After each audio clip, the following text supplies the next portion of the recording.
Bienvenue sur cette capsule questions-réponses où je prends le temps de répondre à quelques questions qui ont été posées sur les différentes vidéos de cette chaîne et on commence. Lorsque la peau de chamois glisse un peu vers l'avant, c'est que le cuissard est trop petit ou trop grand.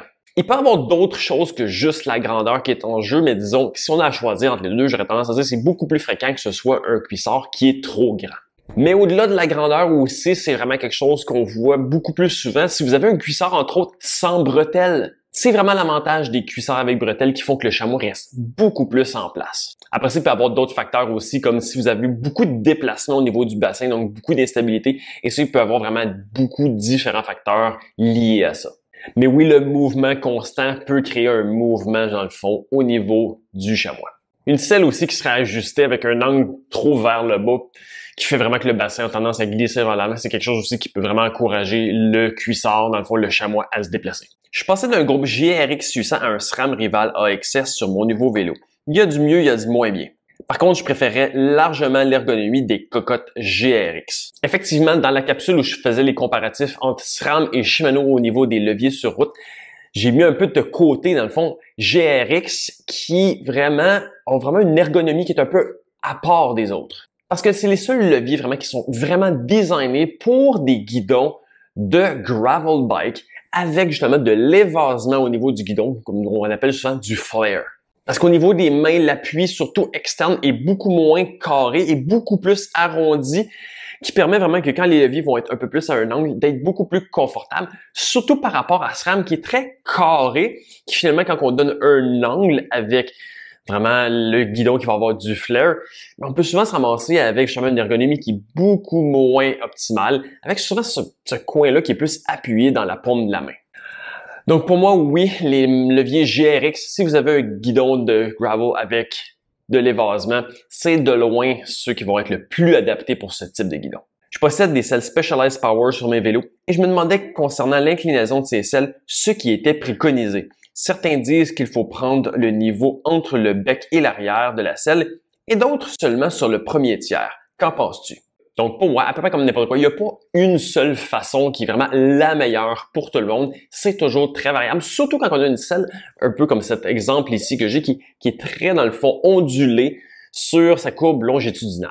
Parce que si on la mettait niveau simplement justement en mettant un niveau appuyé sur le dessus de la selle, donc finalement un appui sur l'arrière et l'avant, ça donne un peu un effet de creux, ce qui peut potentiellement justement mettre une pression un peu plus sur le périnée.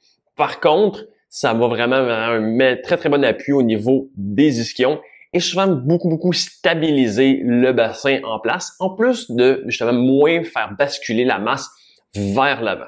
Mais ceci dit, oui, plus de pression potentielle sur le périnée et un peu une restriction au niveau du potentiel antéversion vraiment du bassin, donc plus difficile de faire le bascule du bassin vers l'avant.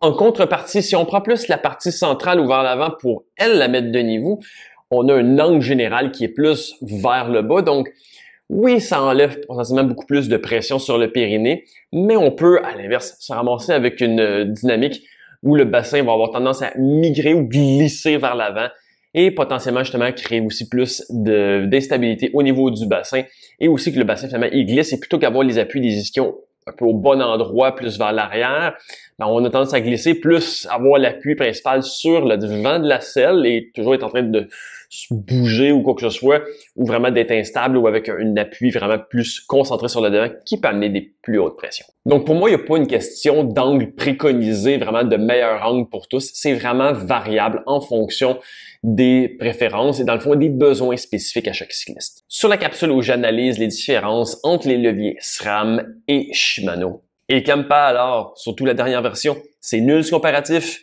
Kampa, c'est top aussi et sans parti pris. Bon, il y a quelques personnes qui ont un peu été choquées que j'inclus pas Campagnolo à ma comparaison. Mais je vais vous expliquer cette omission volontaire. Premièrement, quand je fais une analyse détaillée, je veux pas simplement recracher les caractéristiques techniques qui ont déjà été parlées ailleurs. C'est pas dans l'intérêt de personne.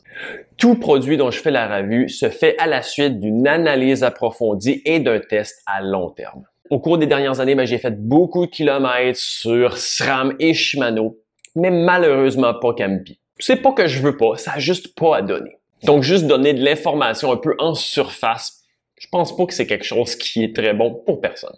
Donc, son exclusion vient principalement du fait que je ne l'ai pas assez roulé dans les dernières années, surtout pas les dernières générations. Aussi, il faut être réaliste que parfois, il faut que je fasse des choix éditoriaux. Donc, plus on rajoute dans le fond d'éléments à un comparatif, ben plus il faut soit en allonger la longueur ou vraiment diminuer la profondeur de l'analyse. C'est une balance qui peut être difficile à trouver et impossible à plaire à tous. Et aussi, on va être réaliste. Shimano et SRAM, au milieu de la route, représentent 94,5% des parts du marché. Ça laisse 5,5% des parts de marché à non seulement Campagnolo, mais Campagnolo, FSA, Rotor, Microchiff, L2, Sensa et tous les autres. Tous des compagnies dont j'aimerais faire les essais à long terme. Mais je reviens aux 94,5% du marché total avec Shimano et SRAM. Donc vraiment, c'est pas un dédain de Campagnolo ou quelconque autre compagnie, mais une réalité que la plupart des gens présentement qui magasinent potentiellement pour un nouveau vélo et qui veulent faire un peu un choix de quel serait le meilleur groupe pour l'ergonomie, présentement, c'est les deux choix qui vont être et de loin les plus répandus et parfois même les deux seuls. Donc encore là, c'est toujours la balance impossible entre donner de l'information très nichée ou donner de l'information justement un peu plus qui va être applicable pour un plus grand public. C'est également pour ça que je me suis un peu concentré sur les dernières générations aussi de SRAM et Shimano et non pas les versions plus anciennes ou plein d'autres altérations parce que le but vraiment de cette capsule-là était plus pour donner vraiment un point de vue global des choix entre ces deux compagnies qui sont les deux choix les plus fréquents pour quelqu'un qui souhaite faire un changement sur son vélo actuel ou s'acheter un nouveau vélo. Donc, avec les choix présentement accessibles. Donc, évidemment, continuez à m'écrire vos questions dans les commentaires et on se voit pour une prochaine capsule.